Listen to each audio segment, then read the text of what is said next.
ғалымдарымыз жүректі үшке бөледі ғой. Оның ішінде ең бірінші ол сәлим, яғни дұрыс болған, сау болған жүрек дейді. Алла Тағала қасиетті Құранда айтатындығы бар.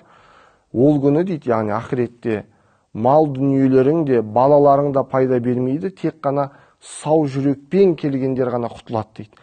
Екіншіден, қолбун мәрит дейді, яғни бұл ауру, дертті болған жүрек. Бір күні ғибадат жаса, бір күні тастап кетеді, бір күні жақсылыққа құштар, бір күні жамандыққа құштар деген сияқты осындай дертті адамның жүрегін сипаттайды екен. Үшінші, қолбун мәйит дейді, яғни өлі жүрек, мәйит болған жүрек.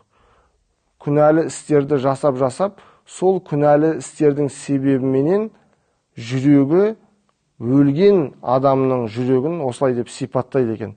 Ал енді адам баласы осы жүректердің ішінде менің жүрегім қандай жүрекке жатады, мен рухани қандай халдемін деп қарап жүру өте маңызды.